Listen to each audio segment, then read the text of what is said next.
माननीय दोस्तों, मैं टीजे सर और मैं आज फिर उपस्थित हूँ आपके सामने इतिहास का भाग 3 कंप्लीट लुसेंट जीके का लेकर।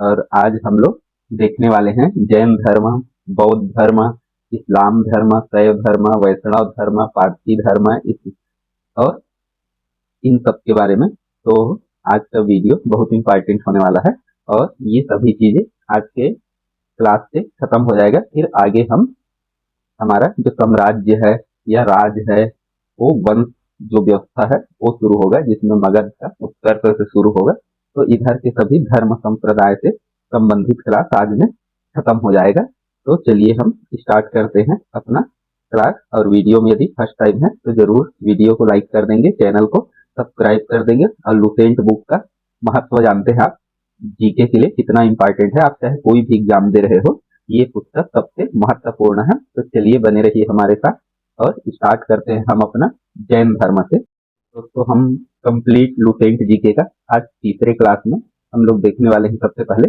जैन धर्म के बारे में। तो जैन धर्म देखने के पहले हम इसको जान लेते हैं कि जैन धर्म का मुख्य रूप से प्रसार किस किस क्षेत्र में था। तो जैन धर्म का हम प्रसार देखें मुख्य रूप से तो ये दिल्ली, मेरठ, हरियाणा के कुछ क्षेत्र में था। साथ में राजस्थान के क्षेत्रों में देखें तो जयपुर, अलवर और भरतपुर क्षेत्र में था। साथ में हम लोग देखें तो उत्तर प्रदेश के क्षेत्रों में राजौरी, हजारा और मथुरा क्षेत्र में था। जबकि गोदावरी नदी क्षेत्र मतलब दक्षिण भारत क्षेत्र, जिसको अस्मक महाजनपद जानते हैं, वहां से तो ये एकमात्र बड़ा जैन क्षेत्र था। तो ये हमको प्रमुख रूप से ध्यान रखना है कि ये इनके क्षेत्र है। अब हम यहाँ पर देखते हैं जैन धर्म के संस्थापक एवं प्रमुख व्यक्तियों के बारे में हम लोग यहाँ देखेंगे। तो सबसे पहले हम लोग देखते हैं कि जैन धर्म के जो प्रथम तीर्थंकर थे वो कौन थे। ऋषभदेव, इसको माना जाता है कि जैन धर्म के संस्थापक के रूप में माना जाता है। और इनका जो नाम है हमको ऋग्वेद में भी मिलता है। आपसे सवाल पूछा जाएगा कि ऋग्वेद में 2 जैन तीर्थंकरों का उल्लेख मिलता है, तो उसका आपको नाम बताना होता है। तो कौन कौन से हैं वो 2 तीर्थंकर, ये आपको ध्यान रखना। एक तो ऋषभदेव हो गया और दूसरा कौन है आप कमेंट करके बताइए। यदि आगे आएगा तो फिर मैं उसको बताऊंगा ही, मतलब आगे आएगा ही, तो उतने तक आपको यदि याद होगा आप कमेंट करके बताइए। और ऋषभदेव का प्रतीक चिन्ह क्या होता है? सांड होता है, सांड होता है। तो और सभी तीर्थंकरों का ये प्रतीक चिन्ह होता है। तो इसमें हमको ये चीज देखना है, ये संक्षेप में हम लोग देख रहे हैं।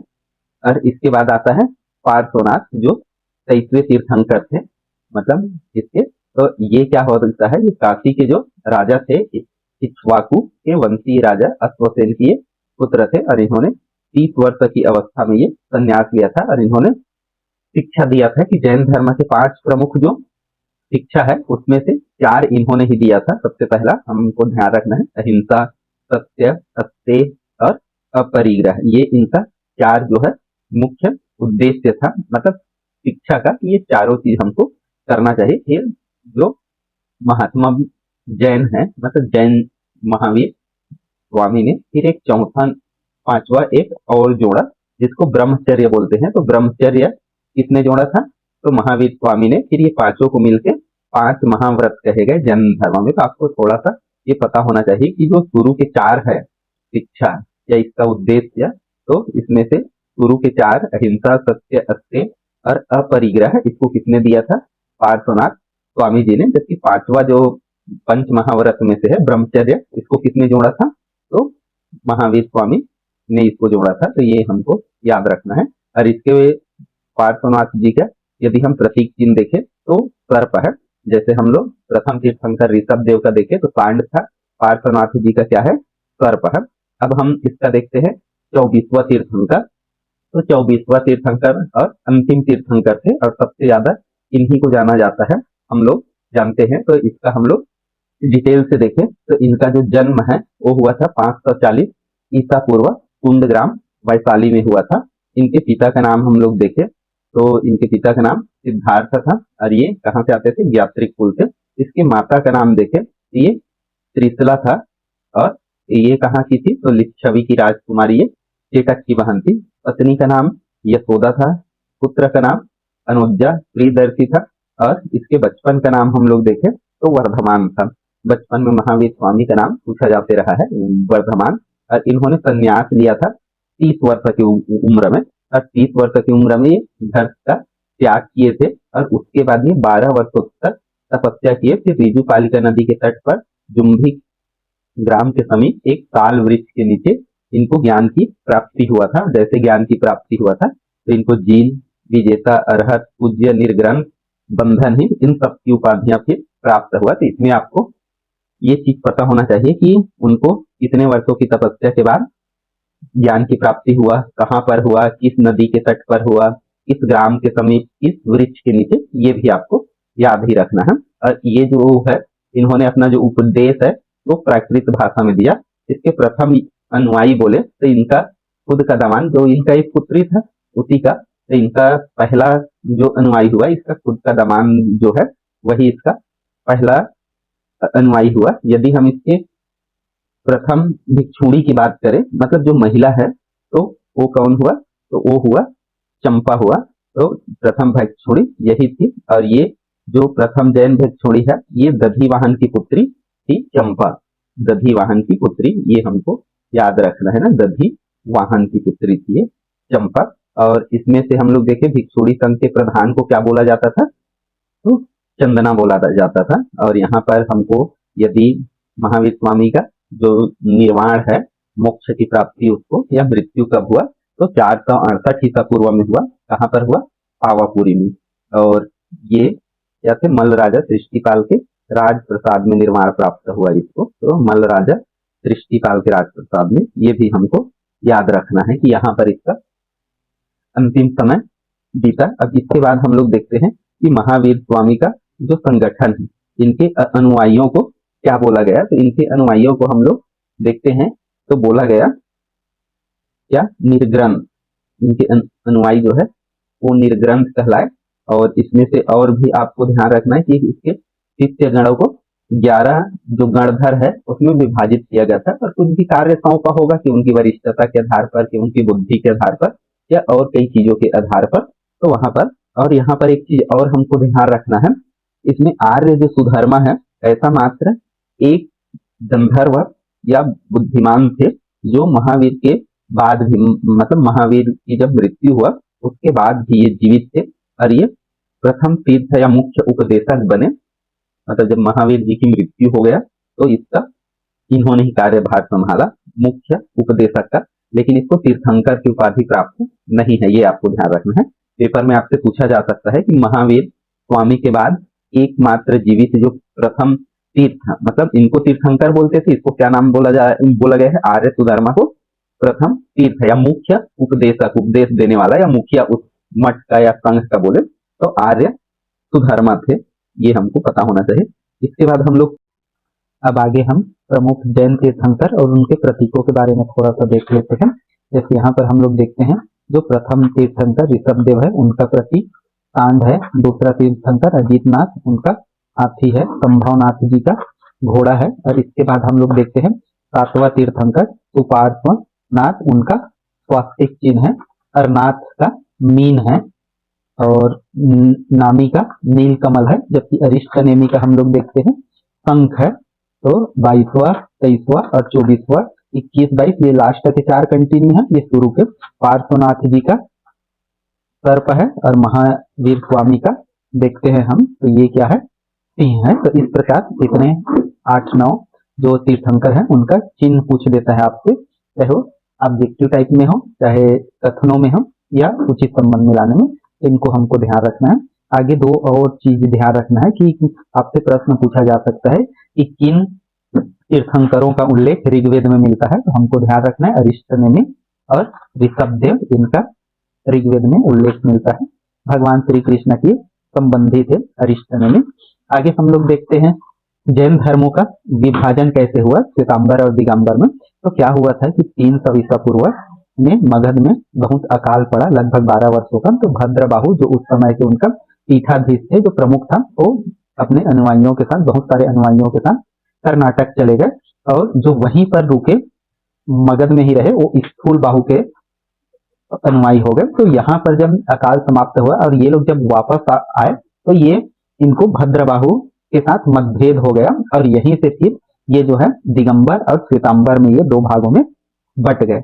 ये चीज हमको थोड़ा सा पता रखना है कि भद्र बाहु और स्थूल बाहु दोनों में ये बढ़ गए। और यहाँ पर हम लोग देखते हैं तो एक दिगंबर हुए और एक श्वेतांबर हुए। तो ये क्या करते थे, जो दिगंबर है वे जो है वो नग्न रहते थे, जबकि श्वेतांबर क्या करते थे, श्वेत वस्त्र धारण करते थे। और इनके व्रतों की मान्यता देखिए तो 5 निग्रहों का पूर्ण पालन करते थे और 4 निग्रह ये लोग करते थे। मतलब श्वेतांबर लोग 4 निग्रह, मतलब ब्रह्मचर्य में अंतर था। केवल 5 जो है पंच महाभूत जो माने गए, मतलब 5 जो महाव्रत माने गए, उसमें ये लोग ब्रह्मचर्य का पालन नहीं करते थे। और अनंत पदार्थ इनमें 5 और इसमें कितने होते थे, 6 होते थे। ये लोग समय को भी एक सहित मान लिया। इसमें क्या होता था कि दिगंबरों में महिलाएं तीर्थंकर नहीं हो सकती थी। इनका कारण वही है कि इनमें क्या होता था, नग्न रहते थे ये लोग, तो महिलाएं उसमें शामिल नहीं रहती थी। जबकि इनमें क्या है, महिलाएं भी तीर्थंकर हो सकती थी। और इन लोगों का मान्यता था, दिगंबर लोगों का, कि महावीर का विवाह नहीं किया गया था, जबकि ये लोग संतान भी था महावीर का, हम लोग पढ़े ही हैं ये।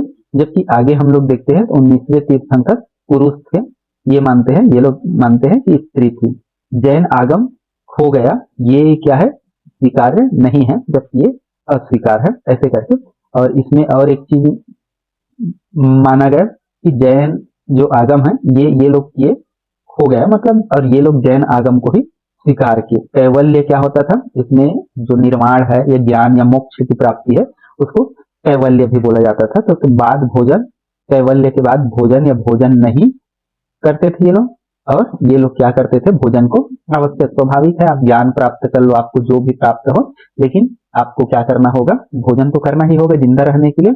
और ये मुक्ति के लिए क्या सोचते थे, तो स्त्रियों की मुक्ति पर विश्वास नहीं करते थे, जबकि ये लोग मानते थे, जो श्वेतांबर है वो इनके भी मुक्ति को मानते थे, मतलब इन पर भी ये विश्वास करते थे।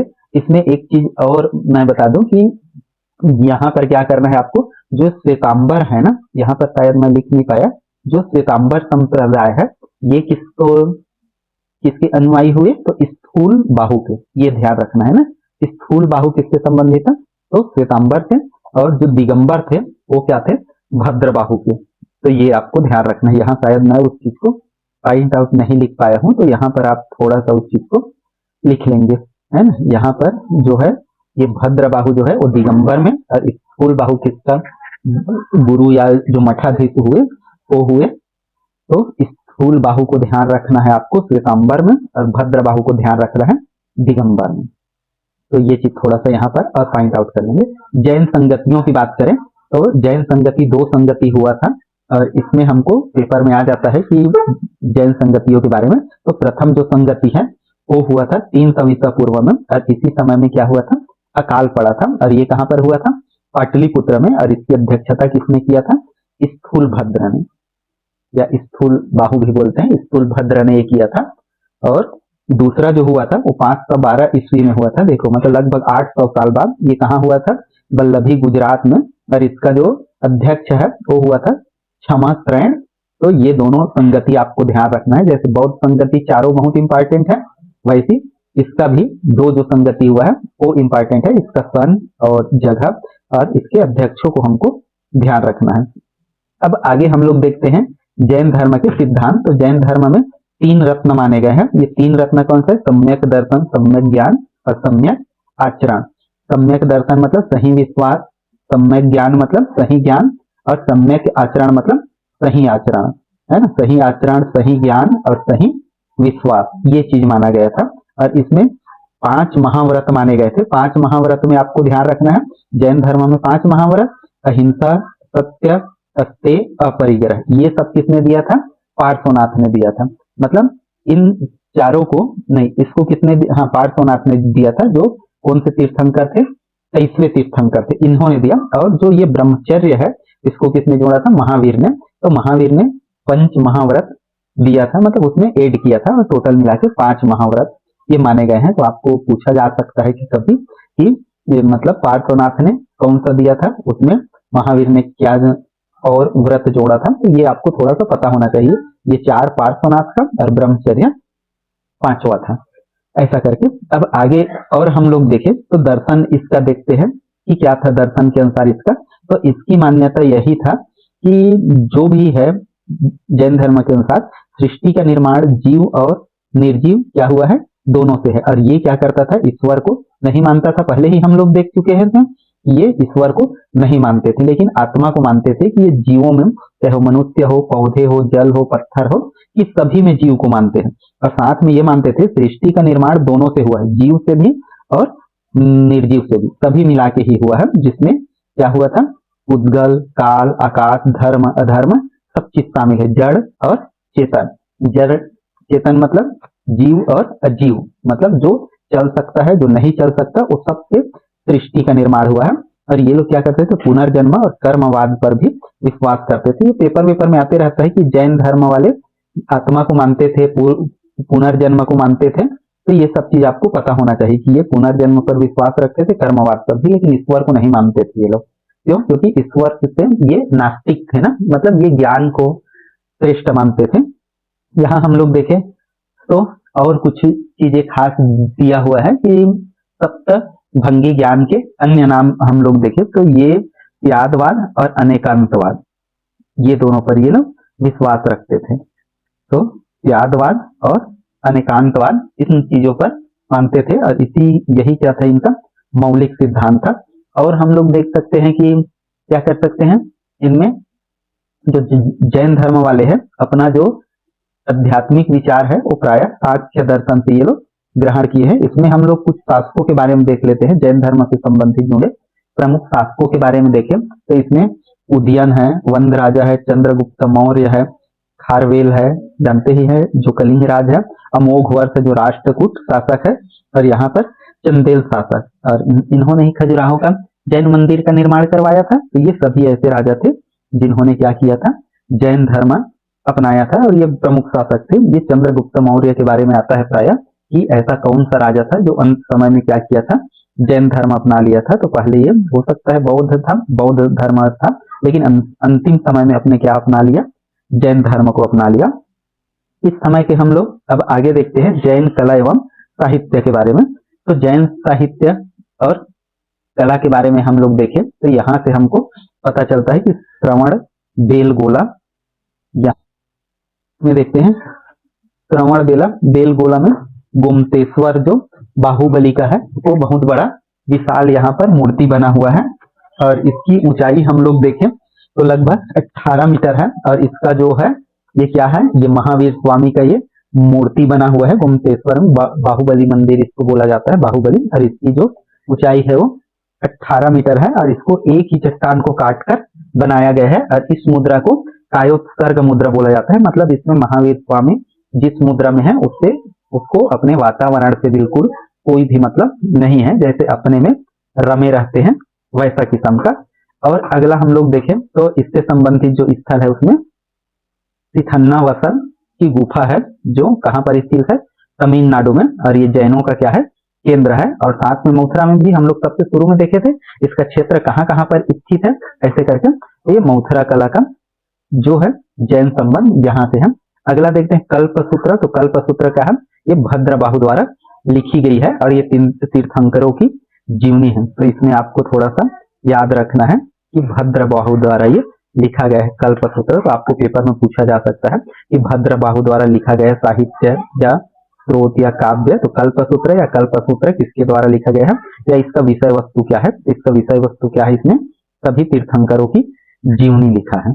आगे हम लोग इसका थोड़ा सार देख लेते हैं, जैन धर्म में जो जो चीजें पढ़े। तो इसमें हम लोग देखते हैं इसका जो विश्व तीर्थंकर कौन हुआ, तो महावीर स्वामी अंतिम तीर्थंकर। इनकी भाषा उपदेश का क्या रहा, प्राकृत। मुख्य सिद्धांत क्या रहा, 3 रत्न और 5 महाव्रत, वही बताए, सम्यक ज्ञान, सम्यक दर्शन, सम्यक चरित्र, ये चीज। और 5 महाव्रत जो बताया, 5 महाव्रत पार्श्वनाथ ने 4 दिया था, और 1 किसने दिया था, महावीर स्वामी। इनका निष्काम तपस्या से अंतिम लक्ष्य क्या करना था, मोक्ष या निर्वाण की प्राप्ति करना ही इनका अंतिम लक्ष्य था। तो इस प्रकार से हम लोगों ने देखा जैन धर्म के बारे में। और जो भी पेपर में प्रायः पूछा जाता है या ऐसा आता है अक्सर, वो सारे चीज इसमें कवर किए हुए हैं। और लुसेंट का बुक प्रायः बिल्कुल अथेराइज्ड है और सबसे बेहतरीन बुक में से एक है, जिसमें ये सब चीज शामिल है। कोई भी बुक से ऐसा लगभग कोई चीज इसमें नहीं छूटा है। आगे हम लोग अब देखते हैं बौद्ध धर्म के बारे में। बौद्ध धर्म में हम लोग देखते हैं इसके प्रमुख रूप से संस्थापक कौन है? तो हम सब जानते हैं गौतम बुद्ध जी इसके संस्थापक है और इसे एशिया का ज्योति पुंज भी बोला जाता है या लाइट ऑफ एशिया भी बोला जाता है। हम इनके जन्म की बात करें तो 1563 ईसा पूर्व में लुम्बिनी, जिसे कपिल वस्तु भी बोला जाता है, कि वहीं पर इनका लुम्बिनी कपिल वस्तु के लुम्बिनी में हुआ था। हम इनके पिता की बात करें तो पिता इसके थे शाक्य गढ़ के प्रमुख थे सुशोधन, और माता का नाम था माया देवी, और जन्म के बाद ही प्रसव के दौरान ही इनकी मृत्यु हो गई। इनका लालन पालन प्रजापति गौतमी ने किया, जो उनकी सौतेली माँ थी। बचपन का नाम सिद्धार्थ था गौतम बुद्ध का, और इसके बाद इसका 16 वर्ष की आयु में यशोधरा से विवाह हो गया, तो उनका पुत्र हुआ राहुल। इनका पुत्र का नाम राहुल था। और घटना और इनके प्रतीकों के बारे में देखें तो प्रमुख जो घटनाएं हैं वो कैसे हुआ, तो जन्म जो है वो क्या है, कमल इसका प्रतीक है, और गृह त्याग का घोड़ा 29 वर्ष की आयु में इन्होंने गृह त्याग किया था। जन्म ये सांड और लुम्बिनी में हुआ था। और ज्ञान प्राप्ति ये कहाँ, बोधि वृक्ष के नीचे, पीपल वृक्ष के नीचे बोध गया में हुआ था। जबकि प्रथम उपदेश उसको क्या नाम से जाना जाता है, धर्म चक्र परिवर्तन। और ये प्रथम जो धर्म चक्र परिवर्तन है कहाँ दिया था अपना उपदेश, सारनाथ में। और इनको निर्वाण की प्राप्ति यदि हम लोग देखें तो निर्वाण के लिए किस चिन्ह का उपयोग किया जाता है, पद चिन्ह का। तो ये सारे चीज हमको ध्यान रखना है। कुशीनगर में इनको निर्वाण की प्राप्ति हुआ था, तो ये भी चीज है। और इसके प्रतीक रूप में क्या बनाया गया है, तो स्तूप बनाया गया है। इनके मृत्यु के पश्चात जन्म के लिए हम लोग देखें तो कमल और सांड दोनों का प्रतीक के रूप में उपयोग किया जाता है। ज्ञान के लिए पीपल, और प्रथम चक्र, प्रथम उपदेश के लिए हम लोग देखें तो धर्म चक्र। ये चीज हमको ध्यान रखना है। और इसमें और भी ये चीज आता है कि गृह त्याग इन्होंने क्यों किया था, तो इसमें हमको मुख्य रूप से कुछ बातें ध्यान रखना होगा कि जैसे महात्मा बुद्ध बचपन में तो नहीं त्यागे थे घर, लेकिन जैसे उन्होंने 4 दृश्य देखे, और जिसमें से उन्होंने प्रथम जो है वो देखा एक वृद्ध व्यक्ति को, दूसरा एक बीमार व्यक्ति को, एक सौ को, और तीसरा एक सन्यासी को देखा। तो इसके बाद इनका जो है हृदय परिवर्तन हो गया। इन्होंने देखा कि कैसे आदमी जवान से वृद्ध हो जाता है, रोगी कैसे मरता है, मर गया। कोई सन्यासी को देखा कि कैसे वो खुश है या सुखी है। तो इन्हीं से विचलित होकर उन्होंने क्या किया, गृह त्याग कर दिया। और इस गृह त्याग को क्या नाम दिया जाता है, महाभिनिष्क्रमण के नाम से जाना जाता है। तो ये भी चीजें यहाँ पर लिखा हुआ है। इसकी शिक्षा के बारे में बात करें तो शिक्षा के बारे में बात करते हैं तो यहाँ पर क्या है कि योग का ज्ञान यहाँ पर है कि रुद्र कराम पुत्र और अलार कलाम ये साक्ष्य दर्शन का इन्होंने शिक्षा लिया। और ज्ञान प्राप्ति की बात करें तो जैसे 29 वर्ष की आयु में इन्होंने घर त्यागा था और 6 वर्ष की तपस्या किया, तो 35 वर्ष की आयु में इनको क्या हुआ था, ज्ञान की प्राप्ति हुआ था। जबकि हम महावीर स्वामी का देखा तो 30 वर्ष की आयु में गृह त्याग किया था और 12 वर्ष की तपस्या किया था। तो उनको कितने वर्ष की आयु में प्राप्त हुआ था, 42 वर्ष की आयु में। जबकि गौतम बुद्ध को 35 वर्ष की आयु में। और ये कहाँ पर हुआ था, तो हम फल्गु नदी यानी रंजना नदी के किनारे पर उरुवेला बोध गया में, मतलब गया जी बोला जाता है आजकल के। और ज्ञान जैसे प्राप्त हुआ तो ज्ञान प्राप्ति के बाद क्या कहलाए, गौतम जो है मतलब सिद्धार्थ से वो बुद्ध कहलाए, गौतम बुद्ध उनका। और प्रथम उपदेश यहाँ कहाँ दिया था, सारनाथ में। और इसी को क्या नाम से जाना जाता है, धर्म चक्र परिवर्तन। और इसकी भाषा को हम लोग देखें तो ये पाली भाषा था। और यदि हम जहाँ उपदेश दिए प्रमुख जगह तो उनमें हम लोग देखते हैं कौशल, वैशाली और कौशाम्बी, ये जगह में सबसे ज्यादा इन्होंने उपदेश दिया। लेकिन सबसे ज्यादा जो है वो श्रावस्ती में सर्वाधिक बार यहाँ उपदेश दिया सबसे ज्यादा। और इसके समर्थकों में हम लोग देखें तो इनके शासक मतलब बिंबिसार, प्रसेनजीत और उदयन, या ये बौद्ध धर्म को मानने वाले प्रमुख थे। और इनके निर्माण की बात करें तो मृत्यु हुआ था 80 वर्ष की अवस्था में 483 ईसा पूर्व को। तो इनका जन्म कब हुआ था, 563 ईसा पूर्व में। और मृत्यु हम लोग देखें तो कब हुआ था, 483 ईसा पूर्व में। तो इस प्रकार से 80 वर्ष की आयु में इनका देहांत हो गया था। और इनके हम लोग और देखें तो चुंद द्वारा भोजन महापरिनिर्वाण द्वारा ये किया गया कुशीनगर देवरिया उत्तर प्रदेश में। और अवशेषों के 8 स्तूप है और सब जगह अवशेषों को थोड़ा थोड़ा करके मतलब जैसे हम लोग दफनाते हैं एक हिसाब से, तो उसके अवशेष को 4 प्रमुख स्तूपों में रखा गया और उन जगहों पर स्तूप का निर्माण किया। आगे हम लोग देखते हैं बौद्ध साहित्य के बारे में। तो इसका त्रिपिटक ये क्या है, प्रमुख बौद्ध साहित्य ग्रंथ है और इसकी भाषा क्या है, पाली। इस त्रिपिटक में और क्या चीज है, तो विनय पिटक, सूत पिटक और अधिगम पिटक। इसमें क्या दिया है, विनय पिटक का जो विषय वस्तु है भिक्षुओं के लिए नियम है। सूत पिटक में उपदेश और संवाद दिया गया है, जबकि अभिधम्म पिटक में दार्शनिक उसका व्याख्या किया गया है। और इसमें और चीज हम लोग देखें तो खुद्दक निकाय में जातक कथाएं, धम्मपद, तेरी गाथा आदि चीज किया गया है। और इसको प्रथम बार लिपिबद्ध कब किया गया, श्रीलंका में वतगामनी में। तो ये भी हमको याद रखना है, ये उतना ज्यादा नहीं है, सिंपल सा है। अब इसके बाद हम लोग आगे देखते हैं बौद्ध धर्म के प्रमुख सिद्धांतों के बारे में। तो सिद्धांत हम यहाँ पर जाने तो और इनका सिद्धांत हम लोग देखें तो इसमें मुख्य रूप से ये जो है बौद्ध अनिश्वरवादी होते हैं, आत्मा की परिकल्पना नहीं है और पुनर्जन्म को ये लोग स्वीकार करते हैं। तो ये कुछ चीजें हैं जिनको ध्यान रखना है। तो पुनर्जन्म को जैन लोग भी स्वीकार करते थे और ये लोग भी पुनर्जन्म की बात को स्वीकार करता है, मतलब बौद्ध धर्म भी और जैन धर्म भी। मतलब इसमें आत्मा की परिकल्पना मतलब आत्मा पर ये लोग विश्वास नहीं करते थे। और ये लोग 4 सत्य मानते हैं कि जीवन है यदि तो जीवन में 4 सत्य जरूर होगा, दुख होगा और दुख का कारण होगा, दुख का निरोध होगा, निरोधगामी प्रतिपदा होगा। मतलब ये 4 चीजें हैं। तो दुख से दुख होगा, उसका कारण होगा, उसका उपाय होगा। ये सभी चीजों को ये माना गया है कि दुख रहेगा ही इंसान को यदि वो पैदा हुआ है। तो ये प्रमुख चीजें हैं इसका। आगे हम लोग देखें कि बुद्ध जो बौद्ध धर्म है वो अष्टांगिक मार्ग पर चलता है, जैसे सम्यक दृष्टि, संकल्प, वाणी, कर्मार्थ, आजीविका, व्यायाम, स्मृति और सबसे अंत में समाधि निर्वाण, ये चीज का। और इसमें निर्वाण क्या बोलते थे, तो समाधि मतलब ये होता, इनका मतलब है जन्म मरण के चक्र से मुक्ति, जिसको हम लोग हिंदू धर्म में सामान्य रूप से मोक्ष बोलते हैं, वही चीज है। तो ये लोग निर्वाण मतलब क्या होता है, मोक्ष मानते थे। और इसका मतलब क्या होता है कि दीपक का बुझ जाना, इसी को ये लोग क्या मानते थे, निर्वाण बोलते थे। और यहाँ पर ये लोग 10 सील बताए थे कि इनमें 10 सीलों के बारे में उल्लेख है कि आपको यदि बौद्ध धर्म अपनाना है, उसका भिक्षुक बनना है, तो आपको 10 सीलों का पालन करना होगा, जिसमें भिक्षुओं को सभी 10 सीलों का पालन करना था और जबकि जो भिक्षुणी थी उनको 7 सीलों का पालन करना था।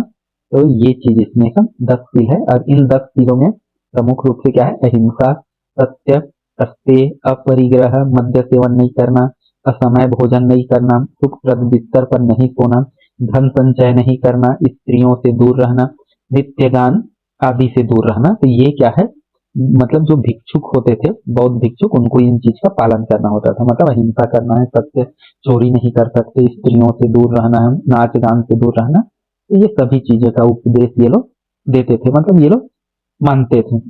और अनिश्वरवादी थे, मतलब इन चीजों में बौद्ध धर्म और जैन धर्म में समानता है। ये पूर्व जन्म को मानते थे, वो भी मानते थे। ये अंतर क्या है, वो लोग आत्मा को मानते थे, ये लोग आत्मा को नहीं मानते थे, ऐसा। तो ये प्रमुख चीजें था। और इसमें वही है कि संघ में शामिल होने की न्यूनतम आयु कितना था, 15 वर्ष। और उसके प्रवेश को क्या बोला जाता था, तो जो प्रवेश होता था उसको जो भी जैसे मतलब यदि धम्म में प्रवेश करता उनके संघ में बौद्ध धर्म में, तो ये 15 वर्ष है उसकी आयु। और उस प्रक्रिया को या उस संस्कार को क्या नाम दिया जाता था, उपसंपदा। और उसके बाद वो क्या बन जाते थे, भिक्षुक। और भिक्षुक का फिर बौद्ध धर्म के 3 रत्न बोला जाता था। बौद्ध धर्म के 3 रत्न कौन सा है, बुद्ध, धम्म और संघ। ये 3 रत्नों को भी हमको ध्यान रखना है। सबसे इंपॉर्टेंट चीज होता है बौद्ध संगति। जो 4 बौद्ध संगति हुए हैं उनका डेट वाइज, तो सबसे पहला बौद्ध संगति 483 ईसा पूर्व में कहाँ पर हुआ था, राजगृह में। इसके अध्यक्ष कौन थे, महासत्य। और शासक कौन था, अजात शत्रु। तो इसी क्रम में आपको चारों जो है वो दिया जाता है। कभी ना कभी इसको हर पेपर में आपको मिल जाएगा, पीएससी में, एसएससी में, खासकर पीएससी वगैरह में ये प्रश्न आता ही है। कोई भी दे दे, चाहे अध्यक्ष का पूछे या संरक्षक पूछे, संरक्षक मतलब शासक होता है, और चाहे सन पूछे या उसका स्थान पूछे। और जस्ट 100 साल बाद 383 ईसा पूर्व में वैशाली में हुआ था। और इसके हम लोग देखेंगे तो सभा कामी, ये सब कामी लिखा गया है, तो सभा कामी था ये, है ना, सभा कामी। और इस समय शासक कौन था, तो काला शोक, ये शासनकाल में हुआ। तो पहला राजगृह में, दूसरा वैशाली में, तीसरा हम लोग देखे तो पाटलिपुत्र में। ये कब हुआ था, 250 ईसा पूर्व में ही, लगभग 133 साल बाद हुआ था। और इसके अध्यक्ष थे वो मोगलीपुत्र था, मोगलीपुत्र। इस और शासन कौन था, अशोक। तो अशोक वाला खासकर ये बहुत इंपॉर्टेंट है। और फिर 98 ईस्वी में कुंडल वन में हुआ, और इसके अध्यक्ष वसुमित्र या अश्वघोष बोलते हैं। और इसके साथ इस समय शासक कौन थे, तो कनिष्क। तो ये चीज ध्यान रखना। और इसी के बाद चौथे जो हुआ, इसके बाद जो है ये बौद्ध धर्म है, दो भागों में बंट गए, एक हीनयान और एक महायान। तो यहाँ पर आपको ये चारों चीजें ध्यान रखना है। पहला 483, दूसरा 383, फिर 250, फिर 98। और पहला राजगृह में महाकश्यप इसके अध्यक्ष और अजातशत्रु शासक। तो ऐसे करके आपको जिस भी क्रम में आपको याद रखते बने, उस क्रम में उसको मेरे ख्याल से याद रखने की जरूरत है। 2-3 बार आप रिपीट करोगे तो अच्छा हो जाएगा। और ज्यादा अपना क्लू बनाते हैं कई लोग, तो हर चीज क्लू से हम लोग याद करेंगे तो वो भी आगे हमको दिक्कत दे सकता है, क्योंकि क्लू क्लू कितना सारा का क्लू। तो आप मेरे ख्याल से सिंपल से 2-4 राउंड इसको करेंगे और पढ़े ही होंगे तो आपके लिए ये हो जाएगा। कोई क्लू वगैरह ज्यादा मैं ज्यादा प्रीफर नहीं करता कि इसका हम लोग फार्मूला के रूप में इसको कर लें या और कुछ कर लें। बाकी आपसे जैसा बने वैसा आप कर सकते हैं। जैसे अ का अक, ऐसे। तो ये अ का अक मतलब अजातशत्रु, काला शोक, और ये अशोक और कनिष्क का, मतलब ऐसे करके कोई भी तरीका होता है। और यहाँ पर म, स और मो, व, म है, स है, मो है और व है, मतलब महाकश्यप, सभाकामी, मोगलीपुत्र और वसु मित्र, ऐसे करके। तो इसका आप कोड बना के करो या जैसे करके करो, 2-4 बार करोगे तो याद हो जाएगा। इसके बाद क्या हुआ कि चौथी जो महासंगति हुई, उसके बाद ये दो भागों में बढ़ गया, एक महायान और एक हीनयान में। और इन दोनों का देखें तो इन दोनों का जो है वो थोड़ा थोड़ा अंतर रहा। क्या अंतर रहा कि इन लोगों का आदर्श, अरहत आदर्श, ये क्या थे, बोधिसत्व। इनकी भाषा क्या था, पाली हीनयान का, जबकि इनकी भाषा क्या था, संस्कृत। ये क्या है, स्वनिर्माण लोक कल्याण हेतु, और ये निर्माण विलंब। तो ऐसे करके कुछ कुछ डिफरेंस थे। और बाकी दोनों का देखेंगे तो लगभग दोनों का सेम ही था, मतलब उद्देश्य। तो इस प्रकार से ये था। इस समय का हम लोग देखें तो कलात्मक विशेषता में देखते हैं तो प्रथम बुद्ध मूर्ति कहाँ, किस शैली में बना, मथुरा कला में। और सर्वाधिक मूर्तियां किस शैली में बना है, तो गंधार शैली में। स्तूपों की बात करें तो ये जो अवशेष मिले हैं ये धार्मिक स्मारक है। बताया बुद्ध के जो अवशेष हैं, जो उनका अस्थियां है, उनको 8 जगहों में, 8 स्तूपों में विभाजित किया गया। और 5 प्रकार है इसके, अवशेष, वस्तु, स्मारक, प्रतीकात्मक और मन्नत वाले हैं। अशोक ने जहां तक बात की तो ऐसा माना जाता है कि उन्होंने 84,000 स्तूपों का निर्माण करवाया। और सबसे प्राचीनतम जो है वो पीपर हवा स्तूप है, जो उत्तर प्रदेश में स्थित है। और सबसे प्रसिद्ध जो स्तूप है वो सांची का स्तूप। सांची कहाँ पर है, तो मध्य प्रदेश में है। और महत्वपूर्ण मठों की बात करें और राज्यों के हिसाब से तो टाबा और धर्मशाला सुने होंगे, ये हिमाचल प्रदेश में है। हेमिस और थिकसे ये लद्दाख में है। रूमटेक कहाँ पर है, सिक्किम में है। यदि और आगे बात करें तो तवांग कहाँ पर है, अरुणाचल प्रदेश में। और बोधी मंटा कहाँ पर है, बोधगया बिहार में। तो ये चीज है। अगला हम लोग देखते हैं पहला धार्मिक जुलूस कहाँ पर निकला था, बौद्धों द्वारा निकला था। और इनका प्रमुख त्योहार क्या है, बैसाख पूर्णिमा। और ये किस चीज से संबंधित है, बैसाख पूर्णिमा, जन्म प्लस ज्ञान प्लस निर्माण, ये तीनों को मिलाकर बनाया गया है। ऐसे मान के चलिए कि ये तीनों से संबंधित है। तो इनका ये प्रमुख त्योहार है, कौन सा, बैसाख पूर्णिमा। बैसाख जो महीना पड़ता है हिंदी में उसमें है। इसमें आगे हम लोग देखें तो इन धर्म से प्रमुख कुछ बातें हैं जिसको जानना है हमको। तो 3 रत्न क्या होते हैं, बुद्ध होता है, धम्म होता है और संघ होता है। जबकि बुद्ध पूर्णिमा किस ये में मनाया जाता है, तो उसके जन्म के, ज्ञान की प्राप्ति और निर्माण का प्राप्ति, मतलब तीनों चीजों के कारण उसको मनाया जाता है। मतलब ये मान के चलिए कि ज्ञान की प्राप्ति के लिए भी, जन्म के लिए, ये सभी का संयुक्त रूप से एक त्योहार है समझ जाइए, या एक उत्सव है जिसको इसमें मनाया जाता है इनके द्वारा, बौद्धों के द्वारा। प्रथम मूर्ति मथुरा कला में, प्रथम संगति राजगृह में, और ये क्या हुआ महाकश्यप, और फोर्थ संगति में ही क्या हो गया, विभाजन हो गया महायान और हीनयान में।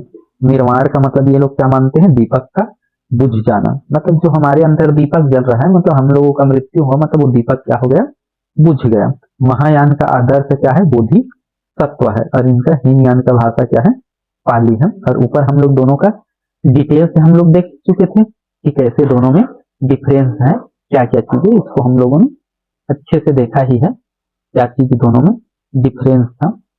तो इस प्रकार से ये बौद्ध धर्म के प्रमुख बातें था जो हम लोगों ने देखा, और ये बिल्कुल ए टू जेड जैसा इसमें दिया हुआ है, मतलब इसमें लुसेंट जीके में बिल्कुल वही चीजें मैं आपके सामने रख रहा हूं, और ये बहुत ही इंपॉर्टेंट और बिल्कुल सटीक बातों को मैंने फाइंड आउट कर दिया है। तो ये आपके लिए बहुत ही लाभदायक है कि जो चीजें आपको बताया जा रहा है वो इंपॉर्टेंट चीजें, सार चीज इसमें का नोट स्वरूप में बताया गया है। तो इसको देख के आप भी इसको याद कर सकते हैं। पेपर में प्राय यही चीजें पूछा जाता है जो सार में है, बाकी चीजें बिल्कुल डिटेल से है, किससे कहानी है टेस्ट के रूप में, तो उसको वो चीज नहीं करके आपको टेस्ट के रूप में पॉइंट वाइज बोला जा रहा है, जिसको हमको एक्सप्लेन करना पड़ता है जैसे, तो वैसे फॉर्म में मैं आपको उपलब्ध करा रहा हूं। तो यदि आपको ये वीडियो पसंद आए और अच्छा लगे तो जरूर वीडियो को लाइक, शेयर और सब्सक्राइब कर सकते हैं। और यहाँ तक कि प्रायः देखा गया है कि जो भी हम ये प्राचीन जो इतिहास का पढ़ते हैं, ये वाला हिस्सा थोड़ा कुछ भी पढ़ने पर आपको मेन मेन चीज तो हम जान जाते हैं, लेकिन छोटी छोटी बातें हम लोग भूल जाते हैं। तो ये चीज क्या है, इसमें से प्रश्न आता है तो प्रायः दिक्कत होता है लोगों को, तो यहाँ से उतना ज्यादा इंटरेस्ट से नहीं पढ़ पाते, लेकिन हमको क्योंकि एग्जाम की तैयारी करना है तो पढ़ना पड़ेगा।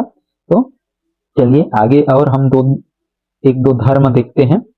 उसके बाद जब हम शासन में आएंगे, शासन में आएंगे मतलब अनेक वंशों को पढ़ेंगे, विभिन्न तो साम्राज्य को पढ़ेंगे, तब उसमें स्वाभाविक रूप से सिंपल हमको लगने लगता है। तो शैव धर्म, शैव धर्म का मतलब क्या होता है, शिव को मानने वालों को क्या बोला जाता है, शैव धर्म। मतलब ये जो है इनका जो प्रमुख देवता होता है या देव होता है वो शिव होता है, और इसमें क्या है शिव जी की पूजा किया जाता है, कई रूपों में इसको पूजा किया जाता है। अथर्ववेद में भी पूजा किया गया है और कई रूपों में। तो हम लोग देखें तो इसकी उत्पत्ति जो है हड़प्पा सभ्यता से माना जाता है, जिसमें शिवलिंग के भी हमको साक्ष्य मिला हुआ है।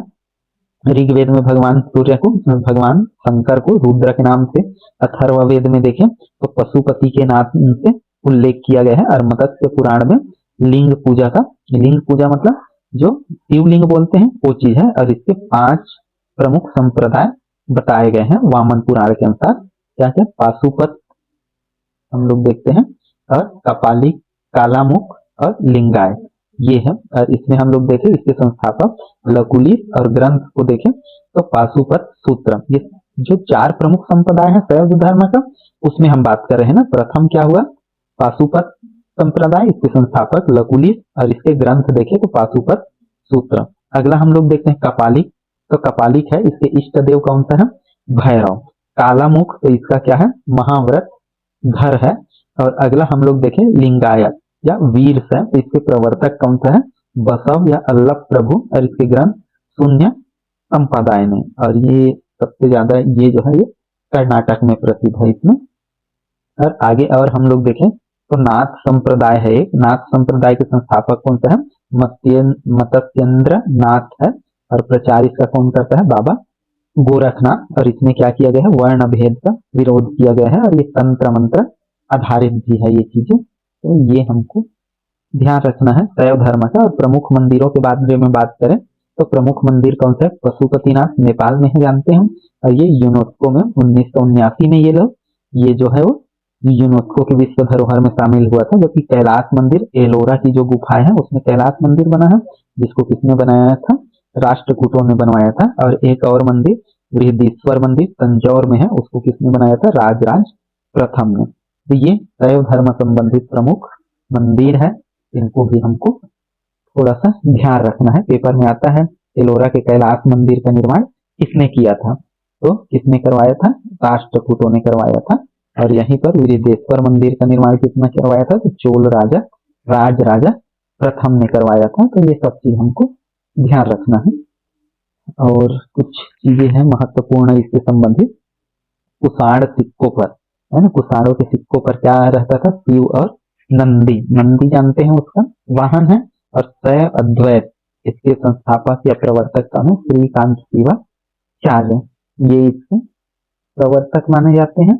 और इसमें हम लोग देखें तो 63 नयन नाथ संत पल्लव काल से हैं। और ये भी जो है वो किससे संबंधित है? तो शैव भक्ति से संबंधित है। और शिव अद्वैत विचारधारा के प्रमुख प्रवर्तक यही है। तो प्रवर्तक के रूप में ध्यान रखना शिव अद्वैतवाद बोलते हैं ना, श्रीकांत शिवाचार्य जी है। तो ये वैसे ये शैव धर्म के बारे में है। बहुत छोटी, मतलब इससे सवाल आने के बहुत कम चांसेस है, लेकिन हमको पढ़ना थोड़ा सा इसके बारे में जाने रहना जरूरी है, क्योंकि हम लोग इसको कंप्लीट कर रहे हैं लुसेंट को, तो कोई भी हम इसमें से चीज नहीं छोड़ेंगे। तो ये प्रमुख बातें थे शैव धर्म का।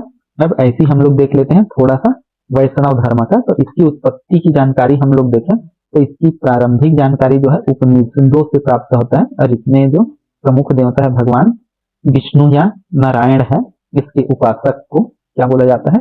पंचरात्र के नाम से जाना जाता है। इसके जो भी उपासक होते हैं उसको पंचरात्र ऐसे करके बोला जाता है। और हम लोग देखें इसके प्रवर्तक तो कौन थे? कृष्ण थे, वृष्टि कबीले के। और इनका निवास कहाँ था? मथुरा। जानते हैं भगवान श्री कृष्ण का ये वास था, मतलब भगवान विष्णु का ही क्या माना जाता है इसको? अवतार। और कई चीजों में माना जाता है कि गुप्त काल में हम देखें तो विष्णु का जो वराह अवतार है वो सबसे प्रसिद्ध है। भगवान विष्णु ने मत्स्य अवतार लिया, नरसिंह अवतार लिया, वामन अवतार लिया, राम कृष्ण और साथ में बुद्ध। और सबसे अंतिम यदि हम लोग देखें तो कल्कि अवतार भी माना जाता है। कल्कि फिल्म वगैरह भी बना हुआ है उसका। तो ये चीजें कृष्ण का प्रथम उल्लेख यदि हम लोग देखें तो देवकी पुत्र और अंगिरस के शिष्य, मतलब कृष्ण भगवान के गुरु कौन थे? तो अंगिरा ऋषि थे। और इसका प्रथम उल्लेख कहाँ मिलता है? छांदोग्य उपनिषद में। प्रारंभिक अभिलेखी उल्लेख बेस नगर स्तंभ अभिलेख से वासुदेव कृष्ण, उसके पिता का नाम वासुदेव था भगवान श्री कृष्ण का, माता का नाम देवकी था। इसमें और देखो तो विष्णु के कई अवतारों के बारे में उल्लेख है। तो 10 अवतारों का उल्लेख है इसमें मत्स्य पुराण में। और मत्स्य पुराण सबसे प्राचीन पुराण है और सबसे बड़ा भी पुराण है। तो 10 अवतार इसमें मत्स्य, कूर्म, बराह अवतार, नरसिंह, वामन अवतार, परशुराम, राम, बलराम, बुद्ध और कल्कि अवतार। और गुप्त काल में वही है कि बराह जो अवतार है इसको सबसे ज्यादा प्रसिद्धि मिला था। भक्ति को सर्वोच्च महत्व ये लोग देते हैं। और इसमें भगवान जो सूर्य है, भगवान कृष्ण है, उसका जो सुदर्शन चक्र है वो सबसे प्रमुख है। सुदर्शन चक्र जानते हैं, उंगली में लिए हुए वो सुदर्शन चक्र धारण करते हैं, यही उसको सबसे ज्यादा शक्तिशाली बनाता है। और आगे हम लोग देखें तो इससे प्रमुख संप्रदाय, मत एवं आचार्यों के बारे में बात करें तो यहाँ पर हम लोग देखते हैं जो वैष्णव संप्रदाय है वो क्या होता है? विशिष्ट अद्वैतवाद। विशिष्ट अद्वैतवाद रामानुजाचार्य, इसके जो रामानुज है आचार्य, ये इसके क्या थे? संप्रदाय के प्रवर्तक रहे हैं। द्वैतवाद के तो द्वैतवाद को हम लोग आनंद तीर्थ इसके आचार्य रहे। और इनको क्या संप्रदाय बोला जाता है? ब्रह्मा समुदाय, जबकि इसको वैष्णव समुदाय ऐसे करके बोला जाता है। और आगे हम लोग देखें शुद्ध अद्वैतवाद। शुद्ध अद्वैतवाद इसके प्रवर्तक या आचार्य कौन थे? वल्लभाचार्य थे। और इस संप्रदाय को क्या नाम दिया जाता है? रुद्र संप्रदाय। और द्वैत अद्वैतवाद इसका कौन था? तो निम्बार्क था। इस संप्रदाय को क्या नाम दिया जाता है? सनक संप्रदाय। 4 संप्रदाय यहाँ पर आपको ध्यान रखना है। वैष्णव संप्रदाय, ब्रह्मा संप्रदाय, रुद्र संप्रदाय और क्या है? सनक संप्रदाय। ये 4 संप्रदाय है। ये 4 संप्रदाय है और 4 ही मत है। मतलब ये क्या है? वैष्णव संप्रदाय, रुद्र और सनक, ये 4 क्या हुए? संप्रदाय। और ये इसके मत विशिष्ट अद्वैतवाद रामानुज इसके आचार्य, द्वैतवाद आनंद तीर्थ, शुद्ध अद्वैतवाद वल्लभाचार्य और द्वैत अद्वैतवाद ये निम्बार्क। तो ये ध्यान रखना है आपको। और इसमें इनके बारे में जो भी चीज बताया गया है उसको भी हमको थोड़ा सा देख लेना है। अब यहाँ से हम लोग देखते हैं प्रमुख संप्रदाय, संस्थापक और इनके पुस्तक। तो हम लोग यहाँ पर देखते हैं प्रमुख संप्रदाय और संस्थापक को हम लोग देखें तो बरकरी जो है इसके संस्थापक थे नामदेव। इसके ग्रंथों के बारे में हमको ज्ञात नहीं है। श्री वैष्णव संप्रदाय तो इसका कौन सा है, रामानुज आचार्य, और इसी को क्या बोला जाता है, विशिष्ट अद्वैतवाद के प्रवर्तक। और इसका जो ग्रंथ है वो क्या है, ब्रह्मा सूत्र। दूसरा है ये है परमार्थ संप्रदाय, तो इसके कौन सा है प्रवर्तक, राम, या संस्थापक बोले तो रामदास है। और इसका जो पुस्तक है वो दास बोध है। अगला है राम भक्त, इसका कौन है, रामानंद, और इसका जो पुस्तक है वो अध्यात्म रामायण है। और इस प्रकार इसके प्रमुख मंदिरों की बात करें तो अंगरकोट मंदिर जो कंबोडिया में है, और इसके निर्माता हम लोग देखें तो सूर्य वर्मा द्वितीय था इसका निर्माण, जिसका शासनकाल 1113 से 1150 ईस्वी तक रहा। और यहाँ भगवान विष्णु का लगभग 10.5 फीट ऊंचा मूर्ति स्थापित किया गया है, विष्णु मंदिर स्थापित किया गया है। तो ये वैष्णव धर्म से संबंधित प्रमुख बातें रहा। अगला धर्म है हमारा इस्लाम धर्म। अब इस्लाम धर्म के बारे में जानना है, इसके संस्थापक कौन थे, हजरत मोहम्मद साहब, जिनका जन्म हुआ था 570 ईस्वी मक्का में। तो इनका देखिए ये सबसे बाद का है ना इस्लाम धर्म का। और एक कबीला कौन सा था, कुरैश। आगे हम लोग देखते हैं जो हजरत मोहम्मद साहब के पिता का नाम अब्दुल्ला था और माता का नाम अबीना था, जबकि पालन पोषण इसका अबू तालिब ने किया। इसका विवाह 25 वर्ष की अवस्था में खदीजा से हुआ था। फिर इनको ज्ञान की प्राप्ति कब हुआ, 610 में, मतलब 70 में हुआ था, 570 में, और 610 में इसको ज्ञान की प्राप्ति हुई। कहाँ पर, मक्का के पास, कौन सी जगह में, हीरा गुफा में। और 600 हिजरी संवत इन्होंने चलाया, कब से, 24 दिसंबर 622 ईस्वी से मक्का और मदीना में। इस्लामिक संवत जो होता है वो क्या होता है, हिजरी संवत, मतलब हिजरी में गिनेंगे तो यहाँ से 622 ईस्वी से ये लोग ये चलाए, तो 622 को एक मतलब मानेंगे, ऐसा था। जैसे हम लोग 78 ईस्वी जो कनिष्क का चलाया था उसको मानते हैं ना हिंदू धर्म में, तो वैसे हम इसकी पुत्री की बात करें तो पुत्री का नाम क्या था, फातिमा था, और इसके दामाद का नाम क्या था, अली था। पुत्री फातिमा, दामाद का नाम अली। और इनका जो इस्लाम है उनका पवित्र ग्रंथ क्या माना जाता है, कुरान, जबकि देवदूत को क्या है इसका, जिब्राइल। और इनकी भाषा हम लोग देखें तो अरबी है। और इस कुरान में कितने अध्याय हैं टोटल, तो 114 अध्याय है, ये भी हमको पता होना चाहिए। और पद्य की संख्या देखें तो लगभग 6360। फिर इसकी मृत्यु होता है मदीना में, दफनाया जाता है। मक्का और मदीना, मतलब मदीना चला जाता है बाद में ज्ञान की प्राप्ति, तो वहीं पर इनको दफनाया गया। और कब इनकी मृत्यु हो गई, 8 जून 632 को। तो यहाँ पर दो संप्रदाय में ये बढ़ गया, एक शिया और एक को क्या बोला जाता है, सुन्नी, मतलब शिया और सुन्नी दो संप्रदाय में ये आगे जाकर बट गए। तो जो क्या करते हैं, मतलब शिया और सुन्नी में। और इसमें से आपको ध्यान रखना है कि सुन्नी क्या है, तो सुन्ना दो सुन्ना नहीं ना, ऐसा वाला जो सुन्ना लिखा है वो जो सुन्ना पर विश्वास करते थे। मतलब ये क्या था वास्तव में, सुन्ना मतलब जो पैगंबर मोहम्मद साहब के कथन और कार्य थे उनका विवरण है ये सुन्ना ना, ये ग्रंथ है समझना, या सुन्ना है मतलब इसमें इसका उपदेश है मोहम्मद साहब का, पैगंबर मोहम्मद साहब का। तो उनको जो मानते थे, सुन्ना को जो विश्वास करते थे उसको मानते थे, उन लोगों को क्या कहलाए, सुन्नी। और शिया को उन लोग कहलाए तो उसके जो दामाद थे अली को उत्तराधिकारी मानते थे, मतलब पैगंबर हजरत मोहम्मद के बाद जो हुए उसका उत्तराधिकारी उसका दामाद अली। तो अली के उपदेश को जो लोग माने वो क्या कहलाए, शिया। और फिर अली का भी क्या हो जाता है, 661 ईस्वी में उसकी हत्या कर दी जाती है, उसका भी। और फिर अली के पुत्र हुसैन हुए तो उसका भी जो है वो क्या कर दिया जाता है, अली का पुत्र हुसैन, उसका भी 680 ईसा में, मतलब ईस्वी में, इसका भी करबला में क्या कर दिया जाता है, हत्या कर दिया जाता है। और इस प्रकार इन दोनों का हत्या कर दिया जाता है। और फिर इसको क्या कर दिया, एक मत के रूप में इसको स्थापित कर दिया गया। मतलब उन इस जो है जो ज्ञान दिए थे या जो भी उपदेश दिए थे अली, उसी को अपनाए और इसको क्या कर लिया गया, एक शिया मत स्थापित किया गया उसी से। इसमें एक पद होता है खलीफा का जो 1924 तक रहा, कि फिर 1924 में इसे तुर्की के शासक ने क्या किया, इसको कमाल पाशा ने, मुस्तफा कमाल पाशा ने जो है इस पद को समाप्त कर दिया, मतलब खलीफा का। जैसे भारत में भी खिलाफत आंदोलन चला था, है ना, तो उसी से तब समाप्त किया 1924 में तुर्की के शासक मुस्तफा कमाल पाशा ने। ये हमको ध्यान रखना है।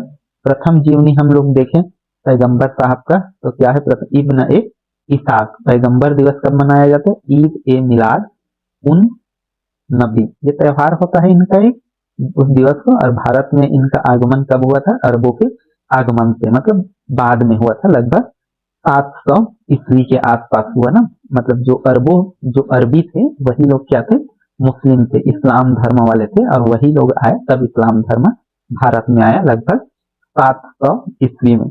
नमाज के समय जो है वो मुंह किया जाता है मक्का की ओर, मतलब भारत से पश्चिम की ओर मक्का है, तो पश्चिम की ओर क्या किया जाता है, मुंह किया जाता है, तब नमाज अदा किया जाता है। ये हमको थोड़ा सा सिंपल सा ध्यान रखना था धर्म के बारे में, लेकिन उतना ज्यादा आया तो नहीं है अभी तक, या आ जाए तो हमको पता होना चाहिए हर चीज, हम कोई चीज नहीं छोड़ रहे हैं। अगला हम लोग देखते हैं ईसाई धर्म के बारे में। तो इसके संस्थापक और ग्रंथ हम लोग देखें तो संस्थापक क्या कौन से हैं, ईसा मसीह, और इसका पवित्र ग्रंथ हम लोग देखें तो बाइबिल है। इसके जीवन के बारे में देखें तो ये क्या है, इसका जो जन्म है वो बेथलेहम जेरूशलम के निकट हुआ था, और इनके जन्म दिवस को किस रूप में मनाया जाता है, क्रिसमस के रूप में। इनके माता का नाम हम लोग देखें तो मेरी, पिता का नाम क्या था, जोसेफ, और ये पेशे से क्या थे, बढ़ाई का काम करते थे।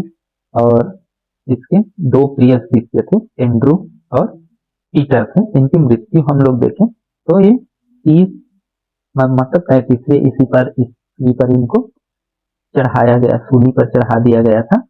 और ये जो है ईसा मसीह ने अपने जीवन के प्रथम 30 वर्ष अभी बढ़ई के रूप में ही काम किया था। तो ये भी हमको थोड़ा सा, मतलब ये सिंपल चीजें हैं, हमको ध्यान रखना है। आगे हम लोग देखें तो किसने आदेश दिया था, तो रोमन गवर्नर पोंटियस पिलातुस ने इसको सूली पर चढ़ाने का आदेश दिया था। और इनका सिद्धांत क्या था, तो त्रिमूर्ति पर विश्वास ये लोग करते थे, ईश्वर पिता है, ईश्वर पुत्र है, ईश्वर पवित्र आत्मा है। ये इनके 3 विश्वास, ईश्वर ही सब है, पिता है, पुत्र है और पवित्र आत्मा है। और ये पुत्र अपने आप को बोला था, और पवित्र चिन्ह इसका क्या होता है, क्रास, ये वाला।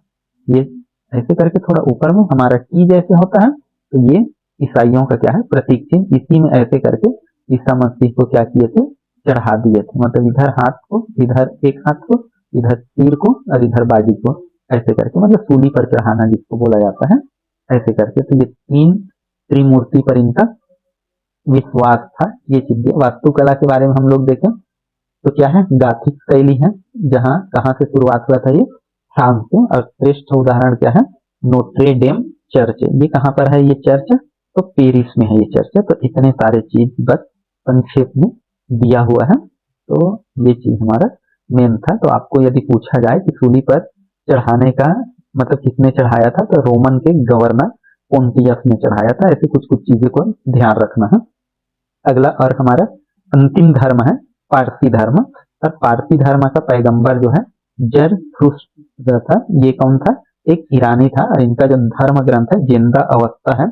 मूल सिद्धांत क्या है इनका, सदविचार, सदवचन और सद कार्य। मतलब सदविचार, अच्छा वचन और अच्छा कार्य करना, अच्छा सोचना, अच्छा बोलना और अच्छा कार्य करना। और ईश्वर को क्या बोला गया, अहूर। और अनुयायी क्या कहलाए, अग्नि पूजक।